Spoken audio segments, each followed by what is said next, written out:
This is a Wild Games Production podcast.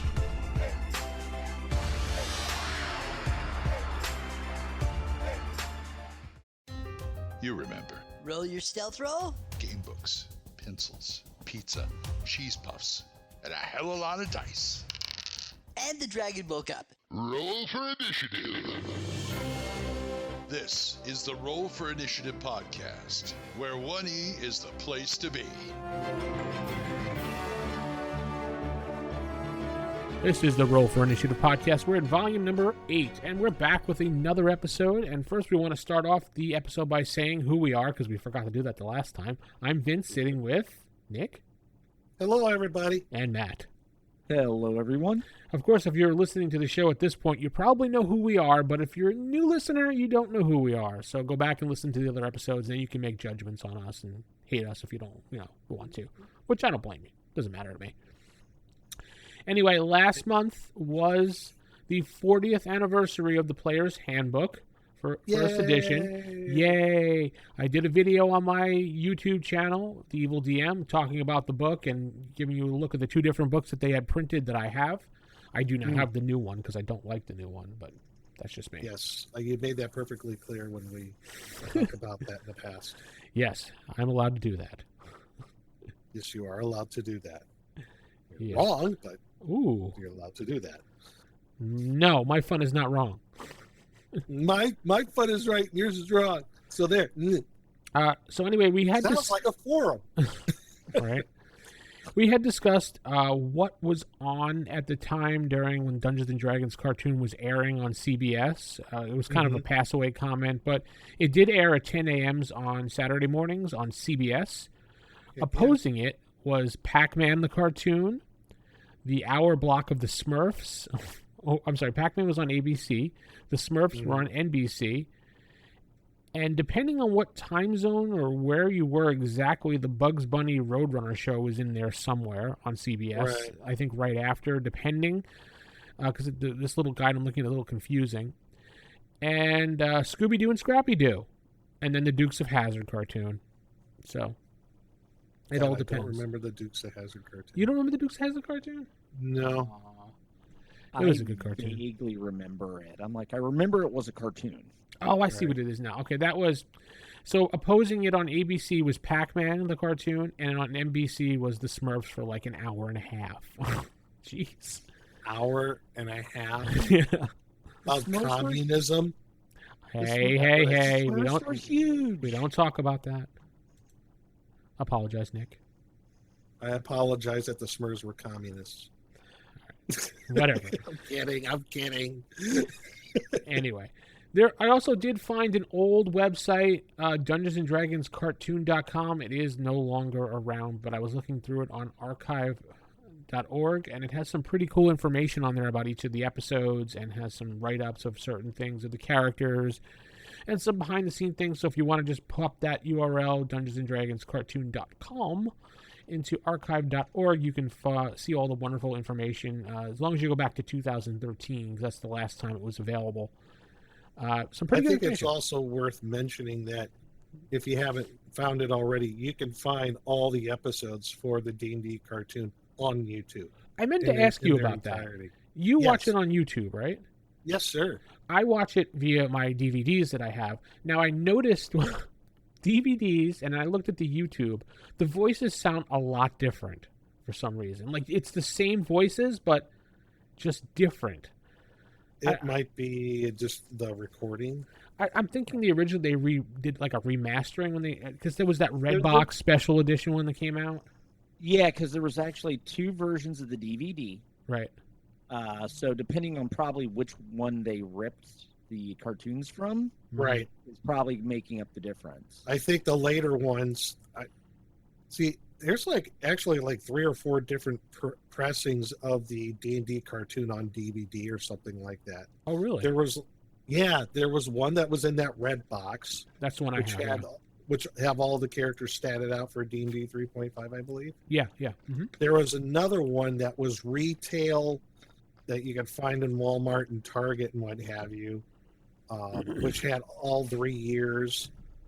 And the box looked very similar to another one where they had the series seasons broken up in a separate box set. Yeah, because there was the ones that had the 9 episodes. Yes. And then there was also the Red Box collection. Yep. And there was one that was all 27 episodes that looked like the 9 episode ones, but they're all 27. I have that one. And I have like the season 1 of the 9 episodes of season 1. Yeah, the 9. Yeah, because the 9, the one you're talking about with all 27 came out in 2009. The collector's edition came out with the red box came out in 2005. Oh, really? So that predated it. I didn't know that. Yeah. The red box one was the first edition of it. Okay. Cool. Well, anyway, yeah, the voices were like so much different compared, and I was like, whoa, taken aback by a second was looked. But anyway, pretty cool. Yeah, you can just Google it and find it on YouTube and listen along as we comment, and you can watch it and whatever you want to do. We just call us, I guess, the director's commentary or the Stooges commentary, if you want to call it that. You could drop us in MST3K style. Yeah. Or Statford and Waldorf if you're a Muppets fan. Ooh, that was a good one. Yeah. It was terrible. What? It was pretty good. No, it was awful. It was terrible. When did you turn into Glenn? Yeah, I know. Jeez. Glenn. Ladies and gentlemen, DM Glenn is on the show today. Huh? Never mind. What? He sounded like DM Glenn for a while there. I'm sorry. Anyway, let's get right into the episode. This one is called The Hall of Bones. Yes, Hall of Bones. Writer Paul Dini, and original air date was October 1st, 1983. So this was a little bit before Halloween. So yeah, and it's quite fitting. Yeah. Summary list of their mystic weapons start to fail them. Dungeon Master tells his pupils they need to be recharged in the Hall of Bones, but first they must find a guide to the hall. Ugh. IMDb user rating gives this a 7.5 out of 10. It's actually a pretty good episode. It's not bad, yeah. Not bad. I mean, unlike the next one. Doesn't it start off again in media res? They're being chased. Yeah. Well, yeah, the episode opens up in a spooky swamp. We see the group running away from something. Yes. They are being chased by these weird monkey-like creatures. We don't know what they are as of this moment, but they get named afterwards. Yes. Uni gets captured. I celebrate. But Bam Bam Bobby. What, Matt? I was having Wizards of Oz flashbacks. I'm like with Uni playing the role of Toto. Yeah. Me too. Yeah, flying monkey people. Uh-huh. But Bam Bam Bobby hits a tree that falls onto the creature to save as Uni drops, and he grabs Uni, and I cry. The rest of the group attempts to attack, but find out their wondrous weapons of power just don't work. Like, Hank pulls his bow back, and it goes rah, rah, rah, rah, and just disappears on him. And right, it doesn't work. And the magic shield there starts to fizzle. Yeah, this is like we find out what Eric's shield finally does, because if watching this, you're like, okay, he has a stupid shield. What does it do? It basically has like a protection bubble. I was thinking like a protection from evil or something. It's like a force field. Yeah, it's more like I would say, Invisible Woman's force field. Yeah, pretty much. That fades away. Bobby's club doesn't work. Presto's hat doesn't pull anything out, which is probably pretty good for him because he screws that up all the time. Sheila's cape doesn't work. There's one. I do have to interject though about Presto because I'm keeping count of things he does right with the hat. We're not there I yet. think we're up to 3 from the last time. Yeah, there might be a 4th one in this episode. Right.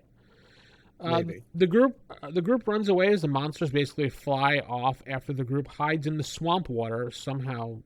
And I don't understand this. They go in the swamp water to hide, and then we see the monster like grab Bobby's helmet and then throw it to the ground. I don't understand how he even got the helmet. I'm assuming he swooped down. Also, what's her name lost her like headband. Yeah, she took her headband off before she went into the water. Why?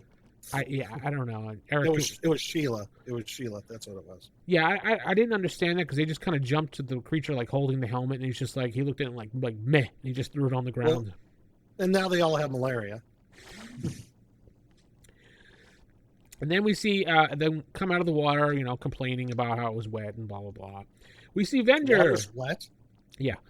how they're wet. Venger is standing on top of a mountain talking to a shadow demon, which I have to say looks exactly like the creature out of the Fiend Folio. I hope the artist got paid for that. You know what? And this is the first time we see Shadow Demon. Yeah. Who's becomes Venger's Renfield, if you will. I like to accumulate the Avengers bitch, but anyway, because that's what he acts like. That too, but anyway, yes. And then we find out that the monkey creatures are simian bats, which I've never seen statted up. Have you? I don't think so. I did actually I've never find seen anywhere. I found it. You did find them. Yeah, on Sword and Stitchery's blog. I'll include a link for you guys, but he actually statted them up as an optional PC race monster type thing. If I can copy the link, but I'll be damned. Yeah, he actually statted them up here and put it in the chat for you guys. Did they go after your little dog too? No. No. So he statted them up. The demon, which we could find to be the exact copy of Fiend Folio, gets dismissed by Venger, who basically just, and we just kind of move on. The group is now in a nice place with a nice background, with nice background music. Looks like the group is on a rest, grabbing food from a tree. Did you see what Eric was eating? It looked like, to me, it looked like a bell pepper, like a yellow bell pepper. Is it like a pepper pear, a pepper? Whatever it was, it looked like it was nasty because of the face he made. I don't know. Uni took a bite. Yeah, but Eric thought it was just completely nasty. No, it's because Uni bit his. Oh, okay. And then the because group... of the snobby he is. That's true. He probably didn't want disgusting uni germs all over his food. I don't blame him. Then as the group is chatting about how they failed and screwed things up and how their weapons suck, DM shows up. Mm-hmm. Did you notice? But did you catch up? Did you catch when they all said, "Hey, it's Dungeon Master"? It was Eric talking, but Hank's voice. Yes. Yep. That one little miscue there in the editing. I was just like, wait a minute. Why is Eric's what? No. Okay, animation mistake apparently, but those don't happen. So Dungeon Master comes crawling out of his hole and says, "Your weapons have failed?" What? It basically comes out of nowhere. Out of his hole. Your weapons have failed. and Bobby says, "Yeah," and he hands him his club, and the DM does some weird testing on it. I don't know what the hell he even does, but see, running out of they're like batteries. They're running out. That's what Bobby says, or something like that. Yeah, he keeps using that that running out of batteries joke over and over again throughout. Like, I told you it's batteries, man. I mean, it's like there's no batteries in it, you dummy. So DM just basically says, "Yeah, you need to recharge your weapons, but it's in this place called Hall of Bones." That sounds easy, right? Yeah. And you should seek the Skull of Power. This sounds like it should be an Indiana Jones and the Skull of Power or something. Anyone want to stat that one up? You want to write that one up? Give me the magic weapon. Throw me the whip. Give me the magic weapon. Throw me the whip. The group then asks how they will find it, and DM gives them a damn riddle again. I can't stand his riddles half the time. But Eric tries to write it all down. No, I thought that was the next episode he did that in. Was it? Yeah, next episode he takes out his pad and starts, "I'm going to write every damn word down he says," or something like that. Sorry, I got ahead of myself. Yeah, right. Yeah, because they always first misinterpret what he says. Because they're idiots. Well, mostly. And their DM is a dick. Yes. So wait, very much so in this episode. So their DM is me, is what you're saying. No, pretty much. I'm pretty sure this is how you got trained to be a DM, is watching this cartoon as a kid, and you're like, I want to be that short DM. Yes, that was it. That and the Great Joe DM. Yeah. The Great Joe. He says to you, "Someone will find you and guide you, but expect payment. And remember, in darkness, look to the light." And he walks around a stupid rock, and he's gone and jumps in a stupid hole again. Yeah. Yeah. And the group is, as usual, very confused. As usual, yes. The group is then just seen walking into a small town. It's a nice town. It's full of stuff happening. The group decides they need to hire a guide, but, of course, they have no money. How did they get this far without any money? You don't want to know. Maybe I don't. You're right. You see, Sheila. No, we're not going there. Nope. So Eric, in his infinite wisdom and pompous attitude, decides that he can perform for money because the crowd is so impressed by a silly puppet show. He could do better with his wonderful charisma. It's stand-up comedy. Yeah. So what does he do? He gets up on a stump in the middle of town and tries to get their attention and fails by telling lame jokes. Yes. Yes, telling a light bulb joke. What was it? How many dwarves does it take to screw in a light bulb? Yes. None, because they're not troll enough. Boo. Wah, wah. Dad jokes. Yeah. Did you hear the story about the dumb barbarian? Yes, and then he finally tells a joke that insults a barbarian who goes, yeah, what? And the Barbie comes over and starts threatening him, and the crowd starts throwing tomatoes at him. I don't know what tomatoes. Well, at least they have food. Well, yeah, there's some food right there. They can make salsa. And then they yeah. They can make that salsa with that kind of bell pepper fruit they found. That's how we get the money. The pear pepper? Yeah. It looks like a pear. I don't know. Pear pepper salsa. Mmm. Yeah, they'll open up a little cart, sell their pear pepper salsa, and that's how they'll... Whatever. Then they ask Presco, hey, I got an idea. Why don't you just pull some money out of your damn hat? Well, they don't say damn hat, but you get the idea. Why don't you pull some coins out of that goddamn hat of yours? And then, of course, he pulls out a chicken. Gawk. And then he says, right, that wasn't useful. Yeah, and he goes, let me try that again. And he pulls out like a dragon head that spews fire. He just shoves it back in. And then all of a sudden, you notice the crowd is like, ooh, ah. We do get a glimpse of a troglodyte. Did you notice that? And a bugbear. Yes, and a bugbear. Yes. Yep. They're a very tolerant bunch in this town. I was going to say this is a very, I guess, what do they call that? It's a very diverse town. Thank you, diverse town. Yeah, because usually bugbears and troglodytes don't hang out in humanoid towns. No. Usually they're burning and pillaging and whatnot, said human town. But they're watching the puppet show, so... Yes. They're on leave. This is what they do. Thog, thrag. You got 2 weeks off. You go to the human town. Go have some fun. So we do see them, and you can flip open them in the... where the hell were the troglodytes? In the Monster Manual 2, right? No, 1. First one. Yeah, first one. What's up? But the crowd loves it and starts tossing coins at them. The group is now seen picking up the coins. Yes. And they head to the Dragon's Tooth. It's a good name for a tavern. Actually, it's a pretty cool name. And Eric assures them this place is perfectly safe and fine, as guides always hang out in places like this. It's mostly harmless. He's kind of right. Guides do hang out in taverns. Yeah. Sure. And out walks a zombie troll? What the hell was that? No, I think he was just drunk. Yeah. A heavily intoxicated troll. Heavily intoxicated. I don't know, dude. It looked like a zombie troll to me, but okay. Well. Intoxicated. The group goes in and sees what can only be described as the Star Wars cantina of D&D. Yes, it is a place of scum and villainy. I expected to hear I expected to hear and see that, but no, we don't. Copyright and all that bull crap. Yeah. And then we get to see orcs. Our first set of orcs, pig-faced ones too. Pig-faced orcs. At least they did it right. Best kind. Right? Not the puppies or whatever the other ones they were. No, dragon's face. That was what the big debate was. Dragon face. The kobolds were the puppy ones, and people call them puppies. Yes.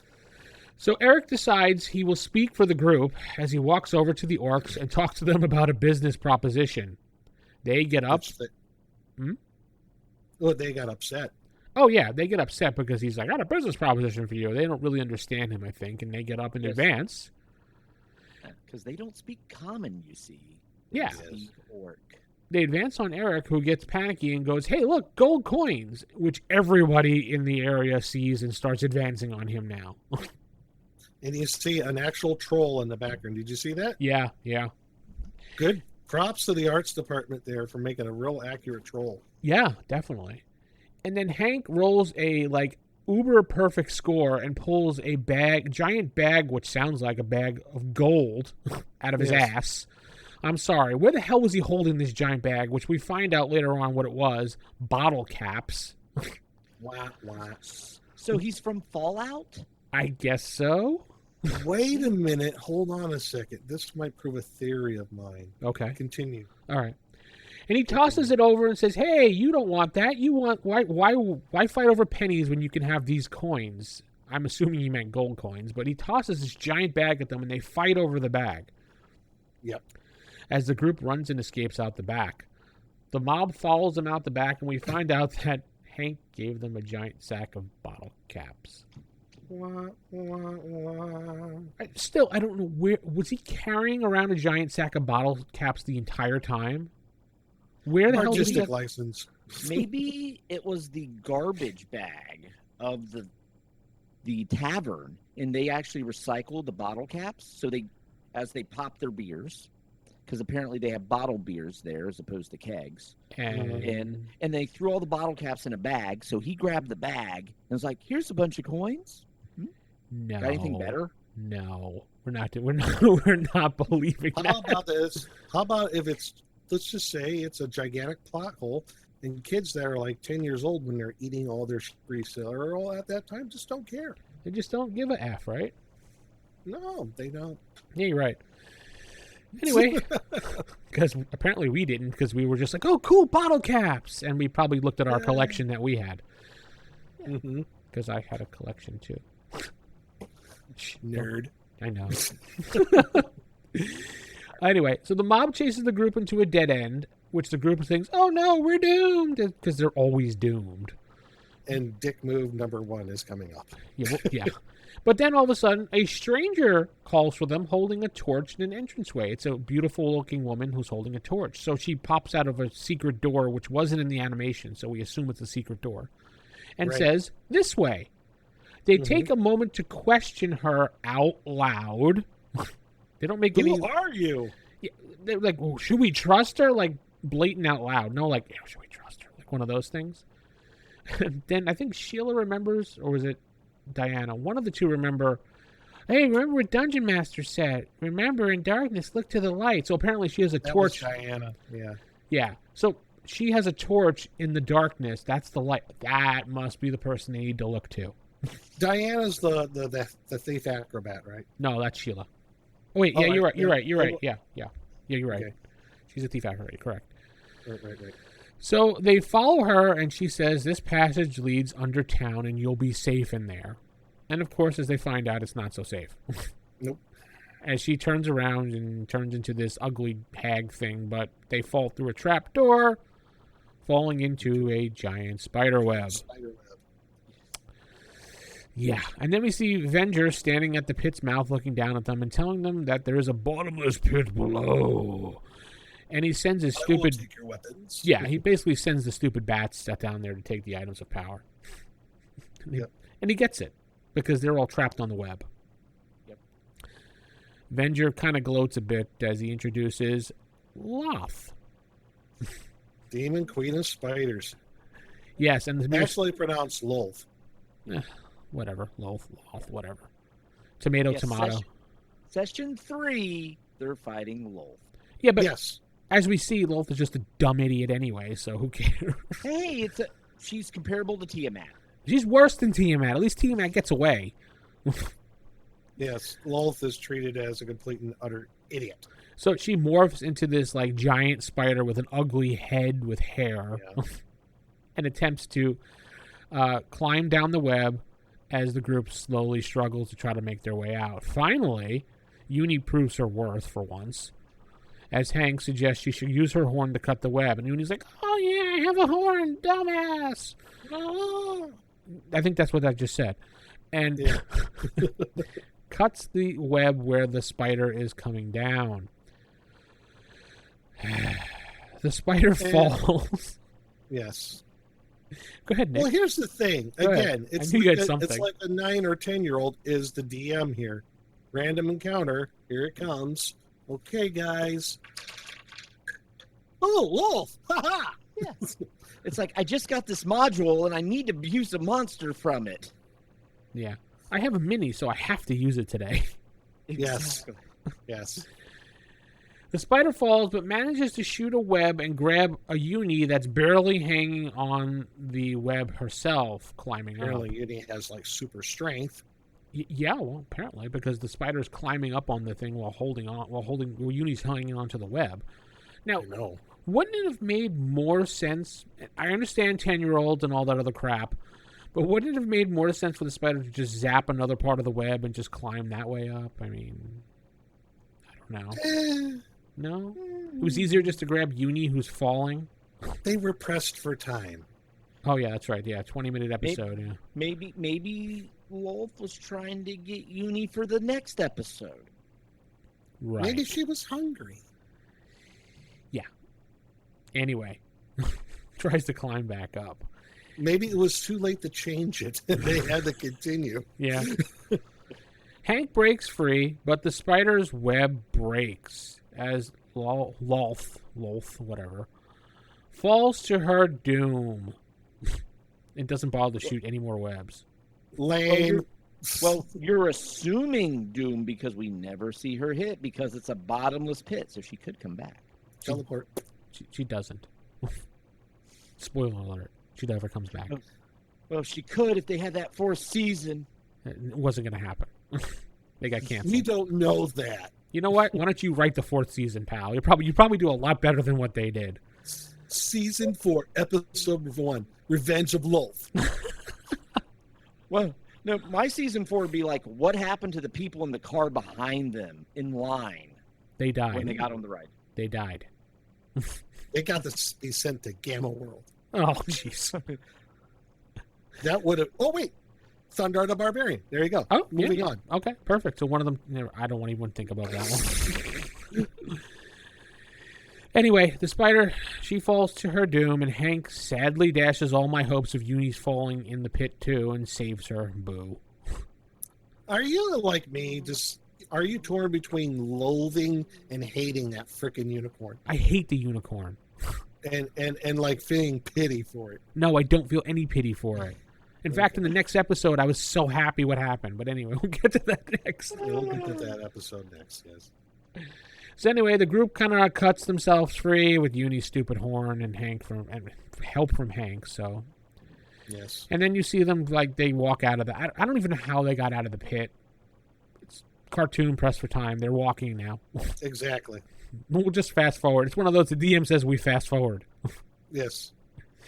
And all of a sudden, rocks start falling, and there's a giant open in the cavern. Yes. I don't know, How an convenient. orange opening. Just whatever. It magically goes womp, womp, womp, and then, wow, look, there's an opening. Let's go through. And So they it's go like through. There's an earthquake. Yeah, so they go out, and then they hear some roaring, and they duck, and you see Tiamat's back. Yay! Lolth and now Tiamat. Yeah. I love this DM. He's great. And their idea to do it is duck and lay on the ground. Tiamat can't see. Is Tiamat like a T-Rex? If you stay still, you can't be seen? Or like Jurassic Park rules here or something? Yes, that's it.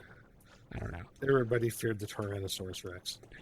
And then we notice Venger is there too in the sky, and they're having a big face-off. Ooh. Venger chases Tiamat with a weak blast at first, but then Venger uses the items of power. He puts him into a giant ball. Yeah. And holds it in his hand. It's like he's Voltroning them. Yeah. Yes. And he blasts Tiamat, and he's like, yes, I'm going to win, finally. And then the thing just goes, I rock. yeah. He starts doing the whole, heavy metal headbang thing. And then the thing just fades out, and he's like, oh, this, basically he does the equivalent of, this is just crap, and he throws it. He's like, man, useless. He wanted those things for 2 episodes, and it's still the object of his desire, but he throws it on the He's ground. so quick to Yeah. throw them away. Yeah. It's like he's been planning this for like years, and then just like, man. They don't work. He doesn't realize, hey, he's a powerful magic user, has all this magic ability, doesn't understand things need to be charged. Like Yeah. batteries? He doesn't even understand the simple. Yeah. Where do I go with Venger? He's a very fickle evil. Well, he tosses them, and they happen to fall right in front of the kids. So, Yes, because he was angry. He wasn't paying attention where he was throwing them. and he just meh, and he flies off. And Tiamat chases after him. The group collects their items as excuse me. The group collects their items as they still need to find a guide to the Hall of Bones, in which we see the shadow demon lurking in the mountainside listening. He gives one of the cheesy laughs too, I think.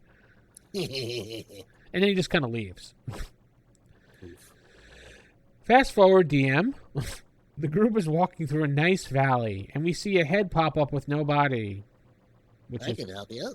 kind of creepy in itself. Yes, Is that like the equivalent of a halfling hiding in the brush or something? Or I'm not quite sure, but I'm looking at that. I'm like, is that a gnome? I thought it was a gnome too, but anyway, Yeah. he goes, "Hey, I can help you." Blah blah blah. He's like, "I'm Hector the Halfling," and obviously it's a hobbit, but they can't call it a hobbit. Yeah, and he shows himself, and you're like, that's not a halfling. No, I was thinking That's leprechaun. that's a satyr gone wrong. Yeah, That's a leprechaun. yeah. I can Right. help He's you. got no pants on. And he mentions, "Oh yeah, I'm a guide." And oh yeah, doesn't Eric say you were looking for some stupid graveyard or something? Oh yeah, because you're gonna trust the first guy you see who wears a crumpled hat, has a big buck tooth, and has no pants on. He's a very honorable guy. Hector the Halfling says, "Oh, you mean the Hall of Bones?" I guess they call it the crappy graveyard or whatever the heck he called it. It's a crappy. It was something weird like that, and he was just like, "Oh, you mean the Hall of Bones?" You're like, Yes, yes, I know where that is. Follow me. I think he said creepy graveyard. Yeah, something like that. Creepy, crappy, whatever. Same difference. And they're like, "Well, what's your payment?" He goes, "For now, my payment is just your company." And then I vomited into the garbage can next to me because that was just so lame. Barf. The group then Where's travels. Crispy? Ooh, rude. The group then travels what feels like forever, and they start even complaining about the walk, only to see they still have to go much further. Actually, during the walk, you kind of see how, in this episode, the interaction between the group, the group dynamic is forming. The tension between Eric and Bobby? and Sheila. Oh, Sheila, and yeah. Bobby. Yeah. You Yes. mean Fred and Daphne? Yeah, them. Yeah, those two. And by the way, they're climbing up and down mountains, and Uni's climbing the mountain again. No. Yeah. I have it in big bold letters in my notes. Uni is climbing the mountain again. Exclamation point, question mark, exclamation Well, point. Maybe Uni has some mountain goat blood in him. I hate that. Because unicorn. unicorns aren't actually like horses, right? You're kind of like some weird other thing. Right. So there could be some mountain Billy goat. goat. Billy Yeah. goat, goat. That Yeah, would explain the ba. 'Cause that's yeah, exactly. That would explain it. Part goat. Okay, when I was at this point, I don't know, probably watching it around 8, 9, 10, around there, I wanted At to this kick. point, I was on suicide watch. Yes, I wanted to kick Uni through my window. That's how much I hated Uni. I could not stand this. It was like the worst part of the cartoon, in my opinion. I'm sorry. People out there like him. That's great. I'm happy for you. But I want to punt the damn thing through a window. I'm indifferent about Uni. I'm just like, yeah. Yeah, wow. Then finally, they, after questioning Hector and getting annoyed at him, saying, maybe this guy is screwing with us. And they go to, and Hank's like, "Hey, I'll go ask and tell him to screw off." And he's like, "There's the Hall of." But did you notice that they were all like, Eric starts this whole dissension, and he's just like, maybe he's just messing with us. And Eric's right. yeah, Eric's right. And all of a sudden, all of them, even Hank, is like, "Well, all right, I'll go tell him to screw off." And he goes chasing him. Cavalier uses charisma skill. Yeah, he pretty much did. So he goes to go tell him, and he's like, "Hey, buddy, we can't find." And he goes, "There's the Hall of Bones," and it looks like Castle Grayskull on crack. It is Castle Greyhall. It's Grey Hall. Grayskull. It looks like Castle Grayskull if someone forgot to finish drawing it. Yeah. Seriously. They just No. They did it. They stand back. They went, yeah, good enough. Better yet, the person that worked, was it Hanna-Barbera that did that, or was it Hasbro? Filmation. No, Mattel. Filmation. As if the artist's son did the drawing for his dad. Dad, here's your drawing of Grayskull. That's great, son. Here's Crumple. your bowl of cereal. That's your payment. Yeah. As he crumpled and threw it in the garbage. No milk? No. Eat it dry, kid. Drink some coffee. It'll do you some good. Put some coffee in there. Put some air in your chest. Don't worry about the cigarette in there. Belt's gonna. Gross hair on your chest. So they just were like, "Hey, this giant glowing castle, let's go inside." Which they go inside with good old Hector. It's harmless. Yeah, it's harmless. And you see the giant glowing skull. It is Castle Grayskull. Mm-hmm.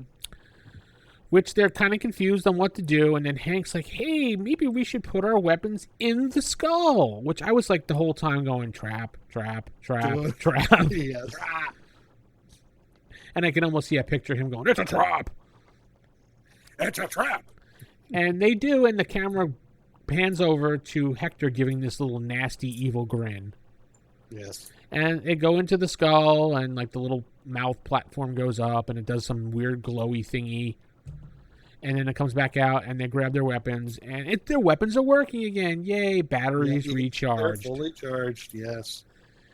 And the group is happy, and Hector's like, "And now for my payment!" And he morphs into Avenger. Yeah, like, didn't see that one coming. Yeah, really. Who demands their weapons. "I must have your weapons of power now." See, this proves my point. You never trust a man on the street with no pants. So everybody's Avenger? Is that what you're saying? Could be. Yuck. Or he's just a crazy hobo with no pants. Yeah. Avenger starts blasting him with his hand palm blast, which I'm assuming is like a magic missile of his, but whatever. And then they realize, hey, Dungeon Master said, in darkness, look to the light, and they crawl inside the skull. Yeah. Which glows all powerful and does some weird like magic thing and zaps all. And you hear, ooh. Yes. Yeah, it kind of zaps all these statues that are around, which I forgot to mention that the little Hector guy says this Hall of Heroes, and these are the statues of the fallen warriors of the past. Right. So anyway, the skull zaps the statues, and all these ghosts just start popping out. And they like stand fallen warriors and kings and what have you. Yeah, and they stand in front of the kids and Avenger, and they basically say their fight is over and tell them to get the hell out. And they tell them that they teleport the kids out of the castle like a mile away. It looked like. Mm. And the Ghost and Avenger kind of battle it out. The hall starts to crumble due to the... And Avenger's like, what? Impossible. Yeah. And the hall blows up. Like an atomic bomb blow up. Yes. And the group's like... 30 nuke went off in the Hall of Bones and... Yeah. Well, the kids, by recharging their weapons, took all the power that was holding it together. Yep. And then that's what happened. Didn't they say that the power recharge lasts like only 300 years? And Eric's like, how do you know that? I don't know. How do you know that? I don't know. I have no idea. Maybe a DM pull them aside and say, hey, they'll last 300 years. Don't forget to tell everybody that. When you get there. The hall was seen blowing up, and the group kind of wonders what happened to Avenger, but you see like Avenger's shadow in the sky. Yes. He's not dead. He lives again. He's only mostly dead. Yeah, his contingency spell is working, apparently. Yes. He has a phylactery. And then the group walks off complaining about stuff and not getting home as usual. Yeah, no hints in this Dungeon episode. Master with a stupid grin on his face. Yeah, that goofy grin that he has. I messed with you guys again. Dirty. So that's the end of the episode. Now, this episode, I got to tell you, I can actually thank of making that into a workable adventure. No, do tell. Now, okay, say, and Lolth is still going to be involved. Okay. That's a Take stupid the spider. Premise of the, Mhm. Take the premise of the Hall of Bones, but expand it out to the Hall of Bones being more of a castle/dungeon thing, right? Mm-hmm. Where there's lots of undead. There's fallen kings and other heroes and what have you, as kind of depicted in the cartoon. But there's also a place allegedly in the hall where it can recharge magic items to a certain point, but nobody knows where it's at. Everybody's been looking for years and years and years, but cannot find where this place is inside the Hall of Bones. And as far as the Hall of Bones is concerned, I was thinking about it being like maybe like Lolth and her minions maybe took it over. Okay. Okay. Maybe Lolth decided she wanted it for her purposes, nefarious purposes, by not only when taking over the hall, she'll be able to eventually control the undead in there once she finds this skull of power where you can recharge the magic items. Has a dual purpose. You can control undead from the Hall of Bones, and you can recharge magic items, including artifacts. Okay. Maybe she has an artifact that she wants to recharge or something like that, or create. Even better, she wants to create her own world-destroying artifact, like which was depicted in the episode because it went off like a nuclear bomb. So it's basically the D&D equivalent of the giant Green Lantern power battery. Sorta, yeah. So, Hall of Bones taken over by Lolth, her minions from the Demon Web. She's on a race for time to try to take control of the hall of its undead by trying to find this power source so she can not only create her own new artifact but control the undead within and have an undead army. Yeah. I mean, I could see even taking that same concept, but just take it a step further and say maybe that skull is what gives the entire world its magic. Ooh. So Lolth starts taking it over and starts draining it, and magic starts disappearing from the world. There you go. And then all of a sudden, your magic items aren't so magical, and the clerics can't quite heal like they used to, and so it's affecting. Yeah, that's a good point. Maybe there's just weird magical effects for magic items that you can randomly, roll for as you get closer to the Hall of Bones. The power of everything starts getting ramped up more because it's more in tune with the direct line to the root of all magic. Or maybe it's more chaotic. Yeah. Maybe things go. Maybe it's completely random. Maybe they overcharge. Maybe they have little to no charge. Maybe they do magical effects that are completely out of whack. In fact, now that I'm thinking about it, Module Q1 has something like that in there. When you're in the Demon Web with magical items and spells that you cast in the Demon Web, they don't act. Some spells don't act as normal. Some magic items don't act as normal. You can maybe use that as a guide. Yeah. What do you think, Vince? Sounds like a plan. I was expecting you to say, it stinks. It stinks. The critic. Yeah. All right, cool. Tell us what you think out there, folks. RFIstaff@gmail.com, or head over to Facebook/RFI Podcast and give us your feedback. So we're going to say goodnight, everybody. And keep it original, keep it old school. Good night. Good night, everybody. Bye.